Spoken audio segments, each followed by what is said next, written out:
My name is Ruth Eleanor Simmons. I'm 91 years old. I was born in Savannah, Georgia, and I spent over 60 years of my life deep inside witchcraft. During that time, I saw everything. I watched people tremble in rituals, in invocations, in environments heavy with oppression. I saw emotional manipulation dressed up as spiritual manifestation. I saw people controlled by fear without ever realizing it.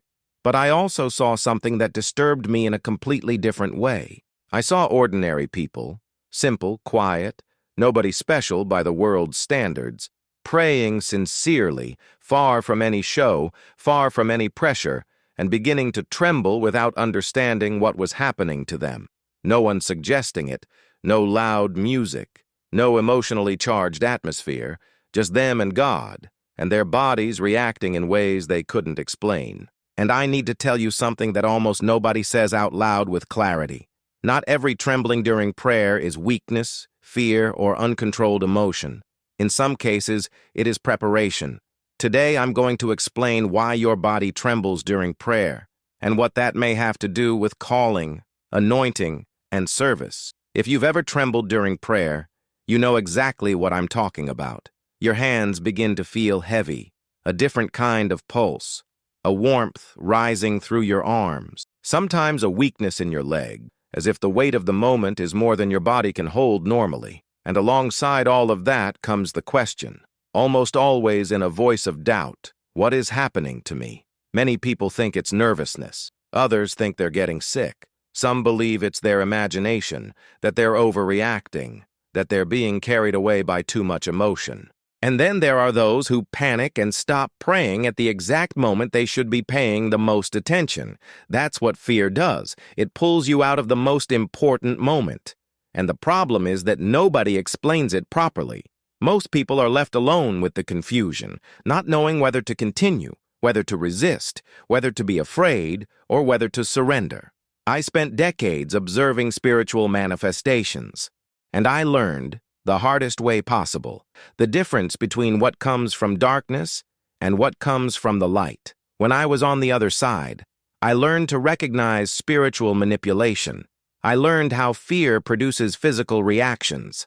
I learned how collective suggestion makes the body respond in ways that appear supernatural, but have a completely human and very dark origin. I spent years watching manifestations produced by emotional pressure, by induction, by spiritual oppression. And it was precisely because of that, when I began seeing different cases that didn't fit any of those patterns, that I paid close attention. These were people trembling in silence, in private prayer. No camera, no stage, no one around. And the trembling wasn't accompanied by confusion or fear. It came with peace, with weight, with a sense of reverence that I recognized as genuine.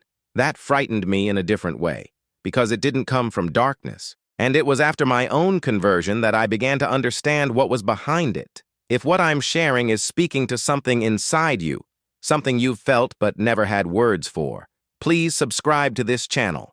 The best of what I have to share is still ahead. I don't want you to miss it. This is the turning point I need you to hear carefully. Most people, when they begin to tremble during prayer, automatically interpret it as an attack, as weakness, as something going wrong.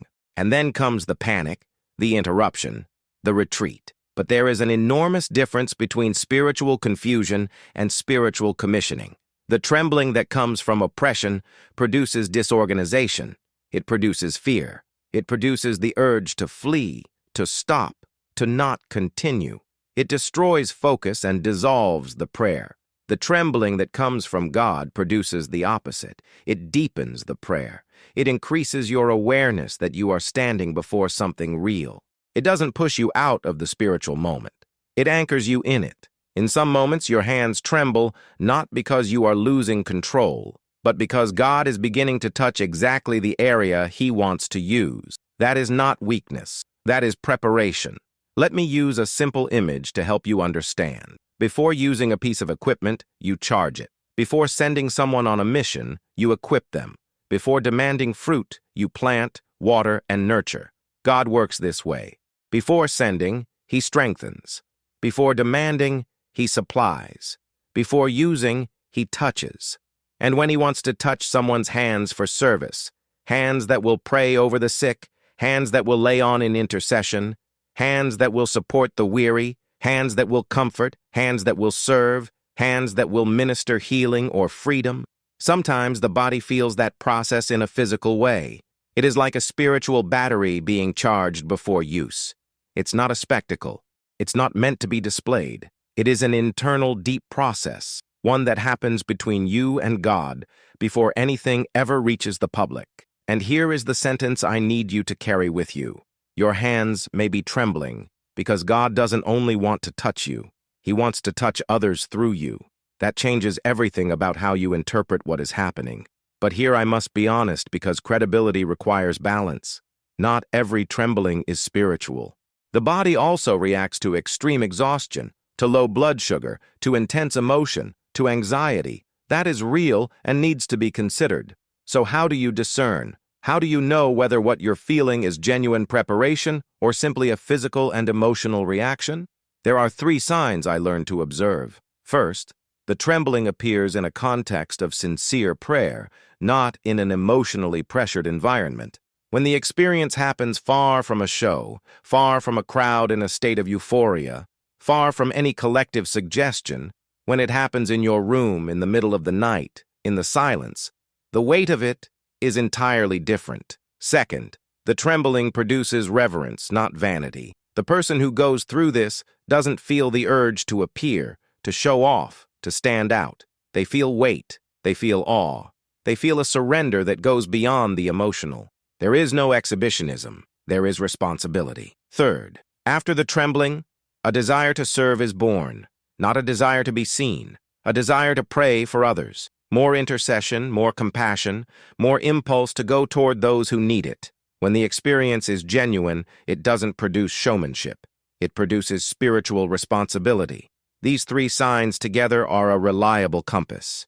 I need to say something that may be hard to hear. Many people want a pulpit without a process. Many people want miracles without consecration. Many people want anointing without trembling, without brokenness, without the weight of a real spiritual burden. But God doesn't work that way. Before He places something in your words, God very often places something in your hands. Before He uses someone publicly, He works in that person in secret. Before He pours out on them in front of others, He has already poured out on them in moments no one witnessed. The great instruments in biblical history, and the instruments I have watched God raise up throughout my life since my conversion, almost always pass through a period of intense processing.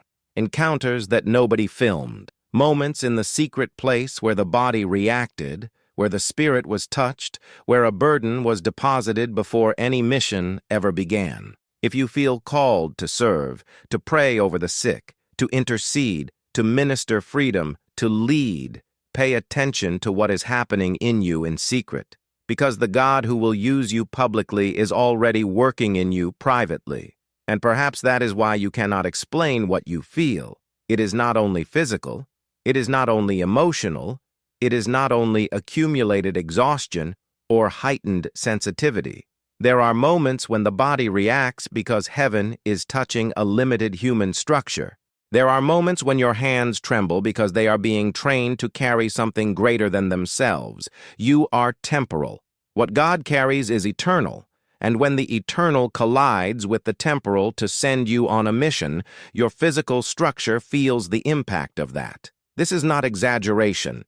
This is not empty mysticism. It is the reality that we are clay jars that sometimes need to be prepared to carry something that far exceeds the natural capacity of clay. Your physical structure trembles because the eternal is colliding with the temporal to send you on a mission. Right now, in the comments below, write this: I was made to carry more than I can see. Write it as a declaration. Write it as a prayer. Write it as a promise to yourself. So what do you do in that moment? First, don't panic. Fear is the greatest interrupter of genuine experiences with God. Breathe. Recognize that you are in a real spiritual moment. Second, don't immediately stop praying. The impulse to stop is almost automatic when the body reacts in an unexpected way. Resist that impulse. Stay in the moment. The prayer you are about to abandon may be exactly the one God is answering. Third, consecrate your hands to God, simply and directly. Lord, these hands are yours. Everything you want to touch through me, I surrender. No drama, no pressure for something to happen, just surrender. Fourth, ask for direction. Lord, who do you want to use this for? Where should I go? Who am I meant to serve? And then stay attentive in the days that follow. The answer often doesn't come in that moment. It comes in the form of an opportunity, a person who appears, a door that opens. Instead of fearing the trembling, transform that moment into consecration. Before I close, I want to say this clearly, because I've lived long enough to know what happens when people skip nuance. Not every trembling is from God. The body reacts to many things: fatigue, emotion, physical conditions. Don't build a doctrine on a single experience. Don't dismiss medical reality. But when the trembling comes in the context of deep, private prayer, when it produces peace, not panic, when it leaves you with reverence, not pride, when it plants in you a hunger to serve and not to be seen, then it deserves your attention and not your fear. Pay attention to the fruit. The tree is always known by what it produces. For more than 60 years, I served the darkness and watched hands being used to destroy, to manipulate, to imprison.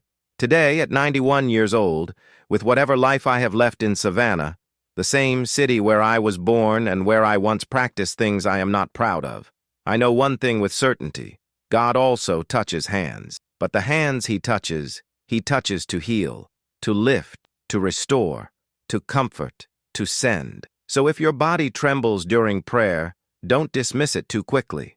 Don't label it as weakness, as emotion, as something to be controlled and suppressed. Pay attention. Observe the context. Observe the fruit. Observe what is born inside of you after that moment. Because it may be that God is not only touching you, it may be that he is preparing you, and the preparation that begins in trembling can become the anointing that reaches many people through you.